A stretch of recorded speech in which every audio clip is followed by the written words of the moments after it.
সুপ্রিয় দর্শক, আপনাদের সবাইকে আগাম ঈদের শুভেচ্ছা। শুরু করছে এনটিভি নিয়মিত স্বাস্থ্য বিষয়ক আয়োজন স্বাস্থ্য প্রতিদিন। আপনাদের সাথে রয়েছে আমি পুষ্টিবিদ নুসরাত জাহান দীপা। দর্শক, সামনে যেহেতু ঈদকে সামনে রেখে কিন্তু আমাদের বিভিন্ন ধরনের আয়োজন থাকে, বিভিন্ন ধরনের প্রস্তুতি থাকে। আর প্রস্তুতির কিন্তু একটা বড় অংশ হচ্ছে আমাদের ত্বকের যত্ন নেওয়া। আর এর জন্য কিন্তু আমরা আমাদের আজকের আলোচ্য বিষয় রেখেছি pre and post Eid skin care. আর এই বিষয়টি নিয়ে কথা বলার জন্য আজ আমাদের সঙ্গে স্টুডিওতে উপস্থিত রয়েছেন একজন বিশেষজ্ঞ চিকিৎসক। আলোচনা শুরু করব, তবে তার আগে আমরা পরিচিত হয়ে নিচ্ছি আমাদের আজকের অতিথির সঙ্গে। ডক্টর সিনথিয়া আলম ঢাকা জেলায় জন্মগ্রহণ করেন। তিনি চিকিৎসা বিজ্ঞানে উচ্চতর ডিডিভি ডিগ্রি লাভ করেন। বর্তমানে তিনি ইউনাইটেড হসপিটালে ডার্মাটোলজি বিভাগে কনসালটেন্ট হিসেবে কর্মরত। আপনাকে স্বাগত জানাচ্ছি আমাদের আজকের এই অনুষ্ঠানে এবং আগাম ঈদের শুভেচ্ছা। ঈদ মুবারক। ঈদ মুবারক। আপনাকে অনেক অনেক ধন্যবাদ। সামনে যেহেতু ঈদ, আপনাকে শুভেচ্ছা, ঈদের ভালো সময়। Pre and post Eid skin care, অর্থাৎ আমরা ঈদকে সামনে রেখে তো আসলে বিভিন্ন ধরনের স্কিন কেয়ার করে থাকি। তো যতটা আসলে আগে থেকে তো শুরু করা উচিত। আপনার কাছে একটু জানতে চাই যে প্রি স্কিন কেয়ার বলতে আসলে কি বোঝায় এবং কি কি করা উচিত? ঈদের আগে যেহেতু একটা সবাই চাই ঈদে একটা গ্লোয়িং ফেস বা ব্রাইটনেস, হ্যাঁ, এই দিনের জন্য আমরা আগে থেকে প্রস্তুতি নেই। তো এখন যে কয়দিন বাকি আছে সেই অনুযায়ী যদি আপনি কালেক্ট করেন, ফার্স্টে আমার কি করতে হবে, ডাবল ক্লিনজিং। আমি বলবো বাসায় থেকেই আপনি কিছু কিছু কাজ করতে পারেন ব্রাইটনেসের জন্য। সেটা হচ্ছে ডাবল ক্লিনজিংটা করতে পারেন। ডাবল ক্লিনজিং কি, এটা অনেকেই জানে, আবার অনেকেই বুঝতে পারে না। সেক্ষেত্রে আমি বলি অয়েল বেসড একটা ক্লিনজার দিয়ে মুখটা ক্লিন করতে হবে, প্লাস ওয়াটার বেসড ক্লিনজার দিয়ে ক্লিন করতে হবে। এই ক্লিনজিংটা যদি একটু প্রপার ওয়েতে করা যায়, তাহলে দেখা যায় কি, এখন একটু গরম, তো এই সময়টাতে অয়েল গ্ল্যান্ডগুলো থেকে যেই অয়েলটা নিঃসরণ হয় সেটা কম থাকে এবং ক্লগ হয় না। তো ব্রণ ওঠার প্রবণতা বা একটু বাম্পস লাইক ফিচারগুলো আসে না। এটার পাশাপাশি করবে এক্সফোলিয়েশন। এক্সফোলিয়েশনটা করলে ওই ডেড সেলটা যখন রিমুভ হবে, তখন একটা গ্লোয়িং বা ব্রাইটনেসটা থাকবে, বা কোনো আগের যদি কোনো ধরনের দাগ বা পিগমেন্টেশন থাকে, এগুলো একটু হালকা হবে। কোথায় করলে স্কিনটাকে ভালো রাখা সম্ভব বা এক্সফোলিয়েশনটা খুব প্রপারলি হবে? আমাদের দেশের অ্যাস্থেটিক প্রচলনটা খুব কম ছিল, সেভাবে ছিল না। তো সবাই দেখা যেত কি, পার্লারে যেত, ওনারা মনে করতো যে হচ্ছে ক্লিনজিং হচ্ছে বা এক্সফোলিয়েশন হচ্ছে, কিন্তু ওটা প্রপার ওয়েতে হয় না, বরং ক্ষতি হয়। স্কিন স্যাগি হয়ে যায়, প্লাস মাইক্রো টিয়ার হয়, ছোট ছোট দেখা যায় কি স্ক্র্যাচ পড়ে। এই গালে যখন হাত দিয়ে এইভাবে ঘষে বা স্ক্রাবার দিয়ে টানে, তখন এই যে ছোট ছোট টাইনি কিছু স্ক্র্যাচ মার্ক থাকে, এটা পরবর্তীতে স্থায়ী হয়ে যায়। আচ্ছা, তো এটা আমি না করি, বরং এখন যেহেতু অ্যাস্থেটিক ট্রিটমেন্ট অ্যাভেলেবেল, সেটা করতে পারে। তো কিছু ট্রিটমেন্ট আছে ব্রাইটনেসের জন্য, লাইক কার্বন লেজারটা করতে পারে। এটা একটা পিলিং, কার্বন একটা লেয়ার দেওয়া হয় কার্বনের। এটা যখন ভ্যাপোরাইজেশনের মাধ্যমে, লেজারের মাধ্যমে করা হয়, উপরের যে ডেড লেয়ারটা, যেটা হচ্ছে ওয়েস্টেজ, এই ডেড লেয়ারটা চলে আসে। আসলে তখন এই যে কিছু দাগ থাকে সেটা চলে যায়। দেখা যায় পাশাপাশি কি অনেকের ব্রণ থাকে, তো এই ব্রণগুলোর কিন্তু ওঠার প্রবণতাও কমে যায়। তো এই যে যখন স্কিনে ওই লেজারের সাথে কিছু হিট থাকে, এই হিটটা সহনীয় পর্যায়ে থাকে। তো এই হিটের মাত্রাটাতে দেখা যায় কোলাজেন টাইট হয় বা কোলাজেনগুলো রিজুভিনেট করে। এই টাইটনেসটা প্লাস হচ্ছে ব্রাইটনেস অ্যাট এ টাইম যখন পাওয়া যায়, এটা বেটার রেজাল্ট দেয়। হ্যাঁ, টোটালি মেশিনারিজের মাধ্যমে করা হয়, তো কোনো ক্ষতি হয় না।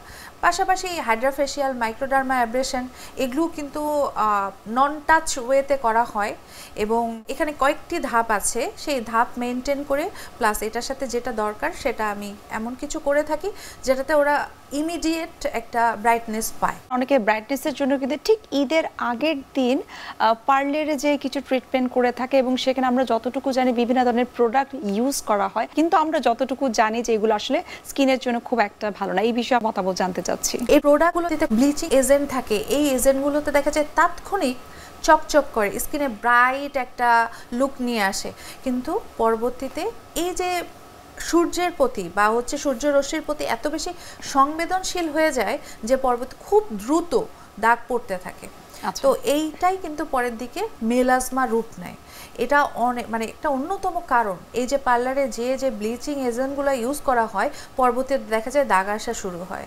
তো এটা পার্লারে করে, এটাও আমি পছন্দ করি না। প্লাস অনেক মানে পার্লারে যেতে পারে, হেয়ার কাট নিতে যেতে পারে, বা মেকআপ প্রোডাক্ট যদি নিজের থাকে সেটা ওখানে অ্যাপ্লাই করার জন্য এক্সপার্টের কাছে যেতে পারে, অনেক কিছুর জন্য যেতে পারে। বাট এই যে স্কিনে ফেসিয়াল বা এই টাইপের কোনো কিছু করতে আমি না করি। ঘরোয়াভাবে আসলে কি কি ধরনের প্রসেস রয়েছে বা পদ্ধতি রয়েছে স্কিনটাকে ভালো রাখার? আপনি যেমন বলছিলেন যে ডাবল ক্লিনজিং, এছাড়া আর কি কি বিষয় রয়েছে? আরেকটি জিনিস যে এক্সফোলিয়েশন, হ্যাঁ এক্সফোলিয়েশনটাও বাসায় করা যায়। এটা বলতে পারেন যে আমি কি দিয়ে করব, সেক্ষেত্রে আমি একটু বলি যে আটা বা চালের গুঁড়া, যেটা খুবই মিহি, এটা দিয়েও করতে পারে, বাসায় করতে পারে।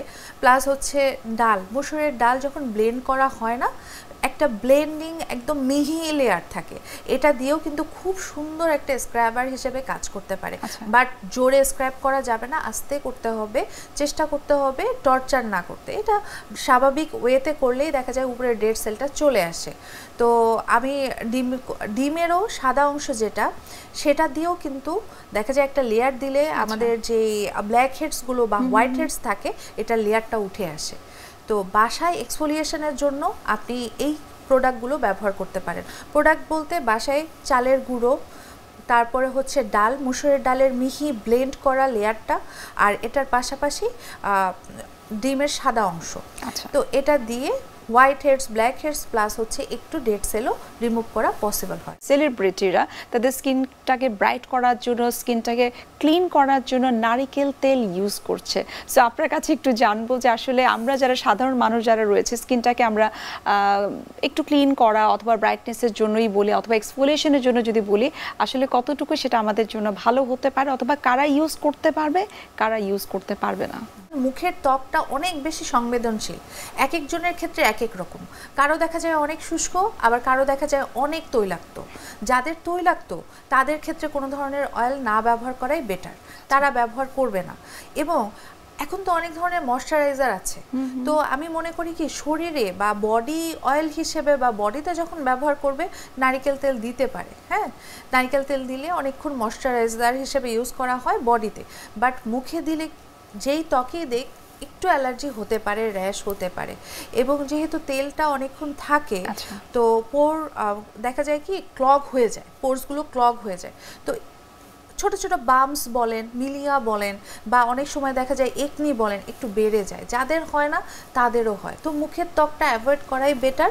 অনেক সময় মেকআপ রিমুভার হিসেবে অনেকেই নারকেল তেল ব্যবহার করে থাকে, তাদেরকে আমি বলি যে করতে পারেন যদি হয়, বাট আমি নারকেল তেল বাদ দিয়ে জোজোবা অয়েল, হ্যাঁ এটা পাওয়া যায়, এটা মেকআপ রিমুভার হিসেবে ভালো কাজ করে, এটাতে কিন্তু পোর ক্লগ হয় না।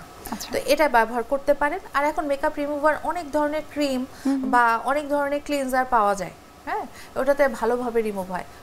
যদি সেগুলো কিছু না থাকে, হোয়াইট ভ্যাজলিন, এই ভ্যাজলিন দিয়েও বাসায় তুলতে পারে। ঈদের আগের দিন রাতে অথবা দু একদিন আগে থেকে কিন্তু আমাদের ঘরোয়া অনেক ধরনের কাজ থাকে, বিশেষ করে যারা ফিমেল মেম্বার থাকে, রান্না বান্নার কাজ থাকে, ঘরের অনেক গোছানোর কাজ থাকে। তো দেখা যায় যে তাদের হাতের স্কিনের কিন্তু বেশ টর্চার হয়। সেক্ষেত্রে কী কী ট্রিটমেন্ট তারা নিতে পারে? স্পেশাল আমি বলবো যে নখের যত্নটা আসলে কেমন হওয়া উচিত তাদের? যাদের হাতের মানে কি সত্যি কথা বলতে আমরা মেয়েরা বিশেষ করে, হ্যাঁ হাত এবং পা এটা আমাদের কাছে খুবই ইম্পর্টেন্ট।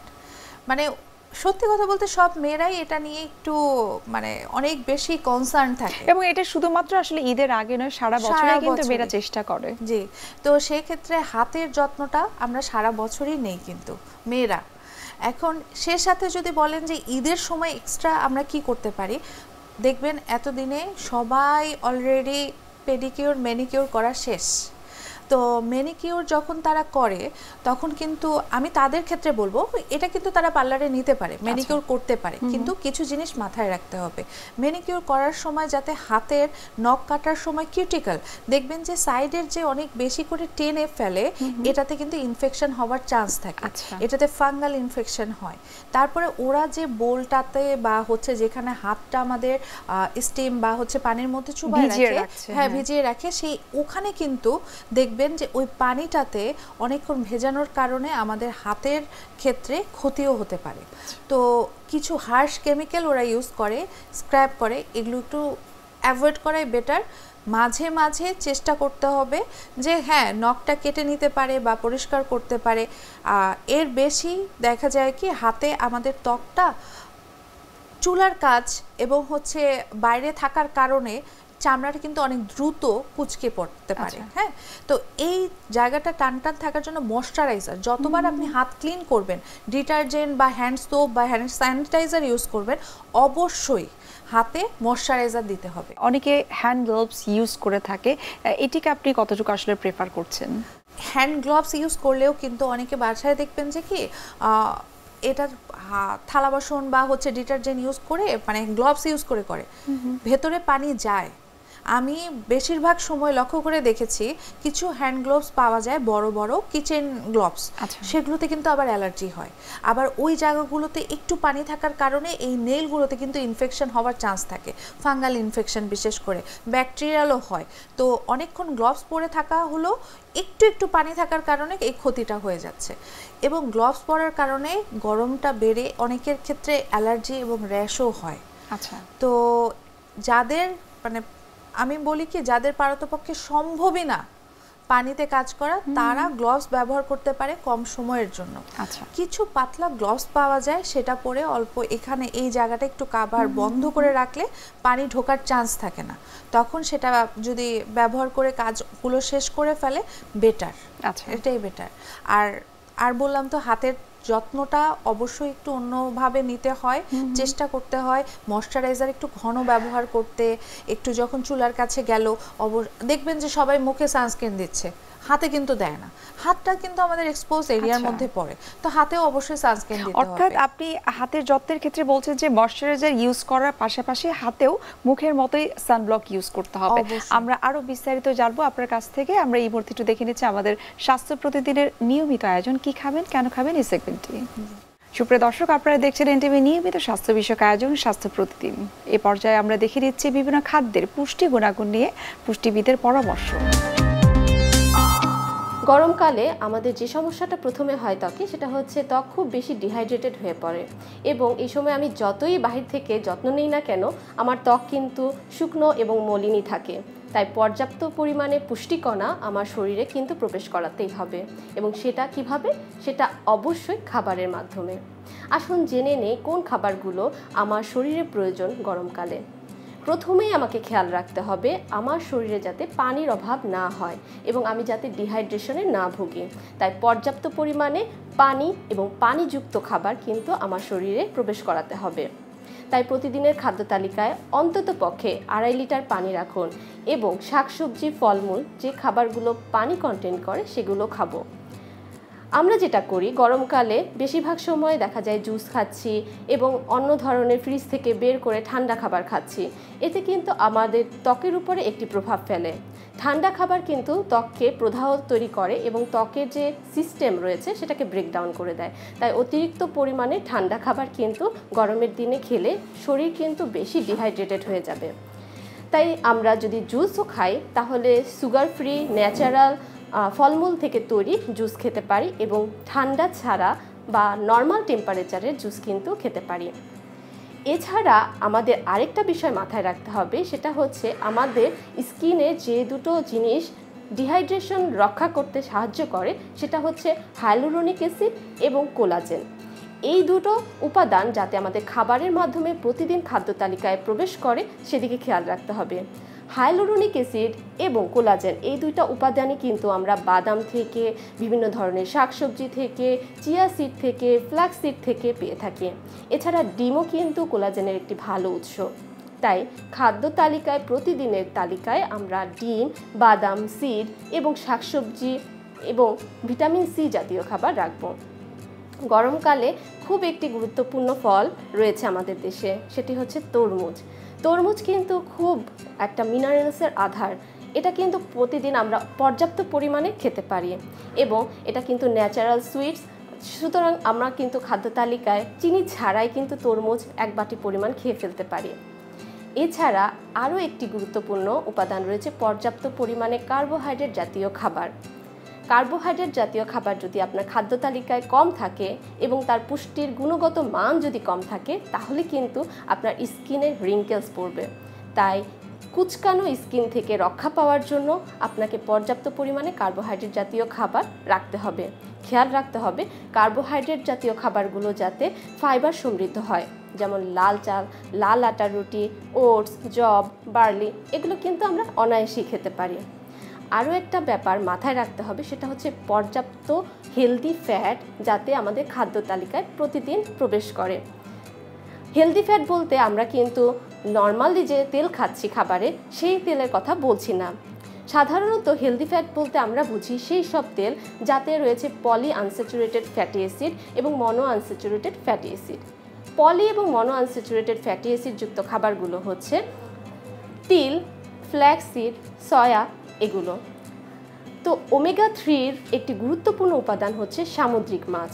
সামুদ্রিক মাছ আমরা প্রতিদিন অন্তত খেতে না পারলেও সপ্তাহে 2 থেকে 3 দিন খাওয়ার চেষ্টা করব। তাহলে আমরা হেলদি ফ্যাট জাতীয় খাবারগুলো আমাদের খাদ্য তালিকায় পৌঁছাতে পারবো। তাই আসুন যত্ন নেই আমাদের স্কিনে, বাহির থেকে নয় ভিতর থেকে। পর্যাপ্ত পরিমাণে পুষ্টিকণা সমৃদ্ধ খাবার খাদ্য তালিকায় রাখি এবং নিজের ত্বককে তৈরি করি যৌবনদীপ্ত এবং আনন্দময়। ঈদের আগে কিন্তু সবাই চায় নিজের চুলটাকে বিশেষভাবে সাজাতে বা গোছাতে, সেক্ষেত্রে অনেকে কিন্তু চুলে কালার করে থাকে। এই বিষয়ে আপনার কাছে একটু জানবো। এই কালার করার আগে যেটা লক্ষ্য রাখতে হবে, কালার করবেন বাট ব্লিচ ছাড়া কালার করার ট্রাই করতে। হ্যাঁ, কিছু কালার আছে যেগুলোতে অ্যামোনিয়া থাকে, অ্যামোনিয়াযুক্ত কালার করা যাবে না। এবং এই যে খারাপ উপাদানগুলো থাকে, এটা চুলগুলো একদমই নষ্ট করে দেয়। কিভাবে করে? এটা কিন্তু স্কাল্পেও রয়ে যায়, নিউ হেয়ার গ্রোথের ক্ষেত্রেও কিন্তু প্রবলেম করে, প্লাস এই হেয়ারগুলো ভেঙে যায়। এবং সাজানো গোছানোর ক্ষেত্রে দেখবেন যে ঈদের দিন অবশ্যই স্ট্রেট বলেন বা একটু হিট দেয়া, এগুলো তো করবেই।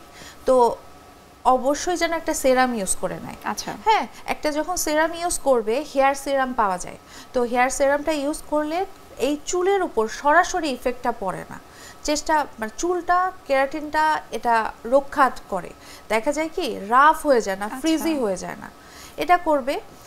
প্লাস যখন এই টোটাল ইভেন্টটা শেষ হয়ে যাবে বা রাতে যখন ঘুমোতে যাবে, তারা যেন অবশ্যই চুলটা চেষ্টা করবে যদি কোনো ধরনের কিছু ইউজ করা থাকে বা বাধা থাকে খুলে ফেলতে। যদি কোনো কেমিক্যাল দেয়া থাকে, লাইক অনেকে একটু সেট করার জন্য সেটিং স্প্রে দিয়ে থাকে, এই স্প্রেটা কিন্তু অবশ্যই খুলে পারে চেষ্টা করতে হবে রিমুভ করতে। কিভাবে রিমুভ করবে?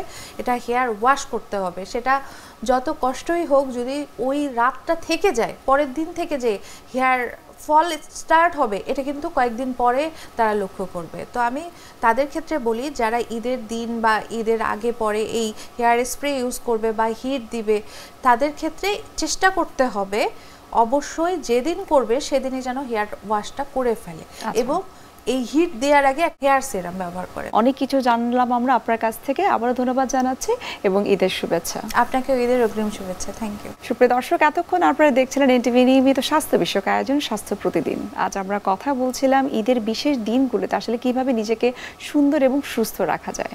সুপ্রিয় দর্শক, এই পর্যায়ে আমরা দেখে নিচ্ছি আমাদের আগামী পর্বে কি থাকছে। ঈদ আসছে প্রচণ্ড উষ্ণ আবহাওয়ায়, আর এই যে প্রচণ্ড হট এবং হিউমিড ওয়েদার, এখানে আমাদের একটা নিজেকে প্রেজেন্টেবলভাবে প্রেজেন্ট করা, সেটি কিন্তু ভীষণ চ্যালেঞ্জিং। তাই আমাদেরকে ফোকাস করতে হবে, আমাদেরকে একটা long lasting solution, breathable solution, যেটিকে আমাদের দিনভর ফ্রেশ, কমফোর্টেবল এবং সোয়েট প্রুফ রাখবে। বিশ্বের যে কোনো প্রান্ত থেকে যে কোনো সময় এনটিভি জনপ্রিয় অনুষ্ঠান স্বাস্থ্য প্রতিদিন দেখতে আপনারা ভিজিট করতে পারেন আমাদের পূর্ণাঙ্গ পোর্টাল www.ntvbt.com এ। এছাড়াও এনটিভির বিভিন্ন ধরনের জনপ্রিয় অনুষ্ঠান এবং নিউজ আপডেট পেতে আপনারা ভিজিট করতে পারেন আমাদের ইউটিউব চ্যানেল এবং ভেরিফাইড ফেসবুক পেজে। সুপ্রিয় দর্শক, আজ এখানে শেষ করতে হচ্ছে। দেখা হবে আবার আপনাদের সঙ্গে। সে পর্যন্ত আপনারা সবাই ভালো থাকুন, সুস্থ থাকুন এবং সবসময় এনটিভির সঙ্গেই থাকুন।